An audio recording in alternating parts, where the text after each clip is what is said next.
Our lives are full of reading. This is the thesis that I want to be the anchor of my talk today. I believe that the moment we wake up, each one of us starts to read. Looking at my childhood, I remember growing up in the company of adults. I was the youngest in my brood of cousins and the fruit of love of two almost middle-aged parents. They believed I was a miracle. I believed, and I claimed it. As an educator and literacy advocate, I find that there is another miracle in my life, and that is reading. I do not remember how I learned to read after skipping kindergarten in our small town. My mother believed that going to kindergarten will take me away from the joy of play, and so she just enrolled me in grade 1 at the age of 7. My first grade teacher had an inviting aura, which convinced me to learn the basics: reading, writing, and arithmetic. Those were the first miracles in learning that I experienced.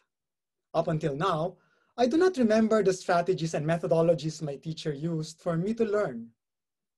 Everything for me was just a miracle.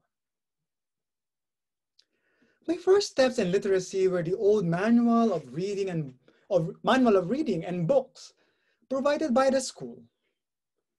Aside from school manuals, my exposure to reading and literacy in general comes from oral prayers for the dead of Saint Gregory recited by my mother, Kundiman or Filipino love songs, and Balagtasan, a poetic debate, which served as entertainment to my father, and the Passion of Christ in the vernacular, which I learned to read and chant yearly as early as first grade in time for Lent.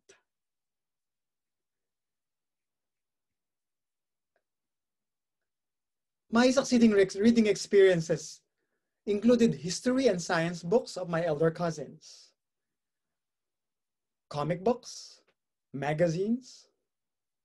Reading was a mystery that I wanted to know more and read more about.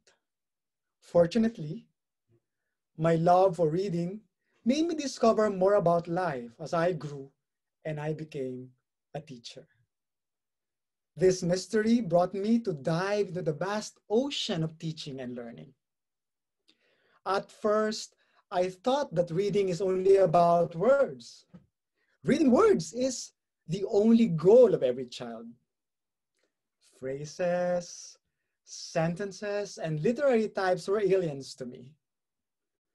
I considered sounding letters enough to be a reader, that I thought I was reading while babbling words even without understanding. As a young teacher, I was on the belief that reading is just about the printed text, only about books. Each text has an absolute meaning that it wants to convey to all readers. The author has a unique message which he wants to impart. Since I have never thought how I became a reader, I did not bother how and why my students could not read until I met mentors in reading and literacy education who taught me that there are processes in learning to read. Then I learned to think about it, and I saw that it involves domains of literacy, different domains of literacy. Therefore, I ask myself these questions and analyze whether or not my learning to read is an authentic miracle.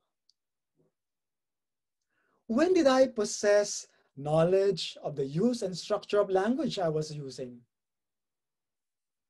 When was I able to notice, think about, and work with the individual sounds in spoken words? Or probably, I just memorized words. How did I understand the text I was reading? What strategies did I use?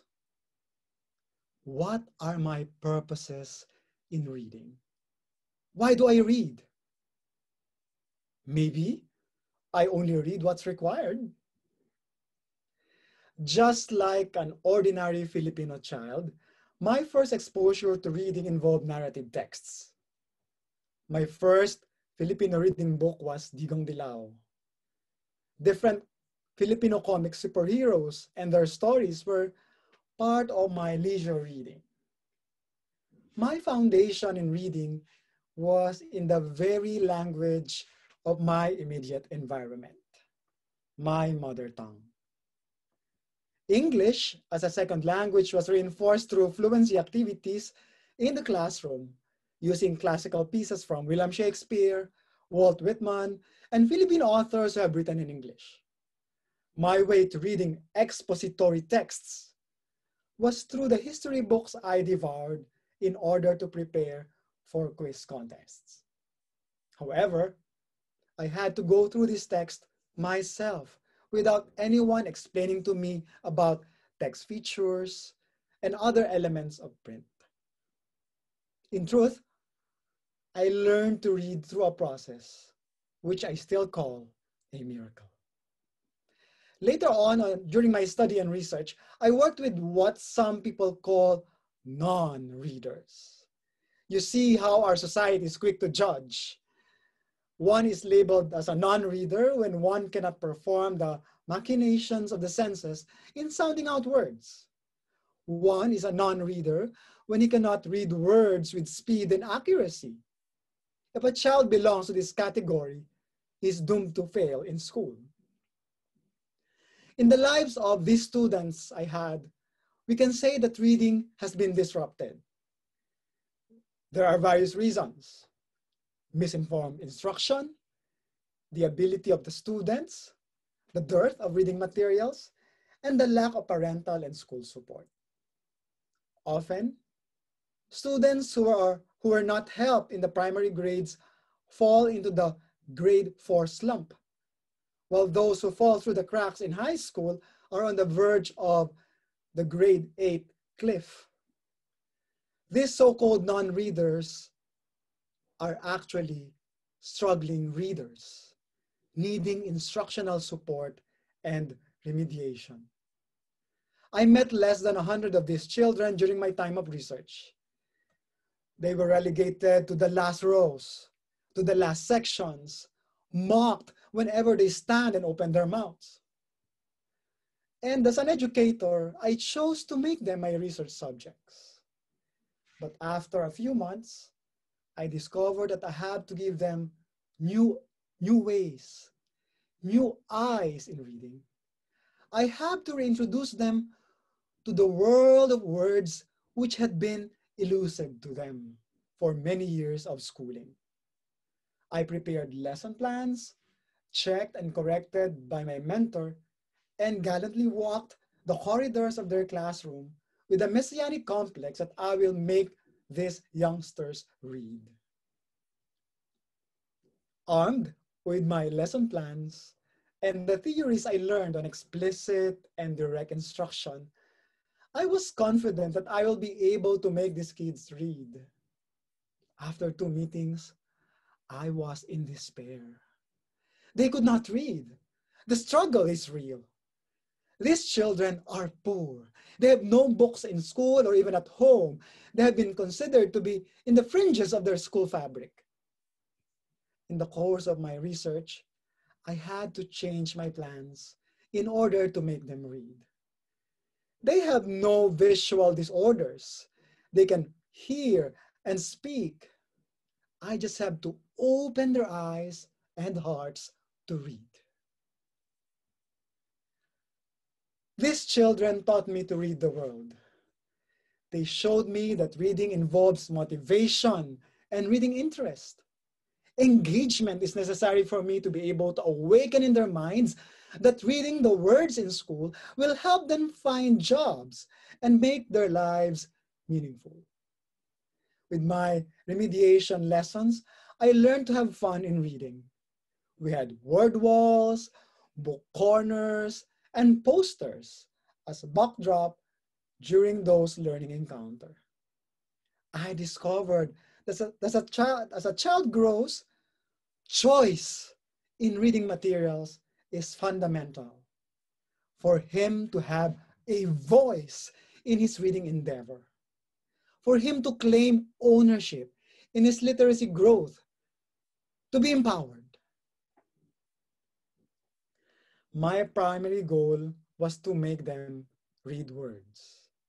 But in the end, we have discovered the transportative effect of reading through the stories woven in our discussions. I was able to bring them to places through the narratives we have seen and read. But what mattered most to me was the transformative effect that reading with them brought into my life.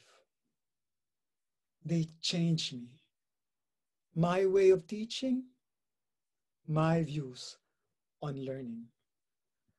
I wished the children in my remedial class could celebrate reading in their homes and their schools, as I now suggest to families and communities I serve as a literacy advocate. Reading can truly be fun when parents create a print-rich environment at home, when they can serve as models of reading to their children, or when children receive books as gifts, or when they just simply read for the sake of reading. In school, various extended literacy activities can happen. However, in the midst of a health crisis, the home has become the seedbed where reading skills may be sown. In the kitchen, a mother reads a recipe for her child. In the garden, a father explains the process of planting. In the living room, a parent assembles a gadget with a child. Indeed, my friends, all our lives are full of reading. The moment we wake up, we encounter people whose facial expressions belie what they truly feel. We read a person's past life from the lines on his forehead. Feelings and emotions are expressed on the behavior of the people we encounter. With the advent of new technologies and the changing landscape of education, children are now capable of exploring new literacies better than us, from print to digital to audiobooks and playlists. A grade 1 student can now do storytelling with his own gadget. In grade 4, a child can already establish connections among different genres and texts and apply his knowledge in other disciplines to a literary text. We have to expose our children not just to stories now. We also have to help them uncover the truth in all the information available to them. Let us ask for new eyes to read. Celebrate reading in homes. Celebrate comprehension. Celebrate attitude towards literacy. Celebrate our purpose in reading. Dear friends, my celebration is expressed in this poem I wrote. Give us the eyes to read. Give us the eyes to figure out letters and words. Sound them in speaking, spell them in writing. Give us the eyes to speak and embrace meaning, understand words and synonyms, battle opposites and antonyms. Give us the eyes to dive into prose and poem, narrate, argue, describe, debate over print, digitized, and heard. Give us the eyes to feel the need of those who bleed, to seek the truth over what we read. The world calls us to act and heed. Give us the eyes to read words, phrases, and sentences, graphs, pictures, and images. lift us, carry us, move us from words to the world. Give us the eyes to read words and read the world around us to build a future which values truth, freedom, and hope. From the words that we read, may we create a tapestry of ideas to save the world, that we may read to give and read to live. Thank you very much.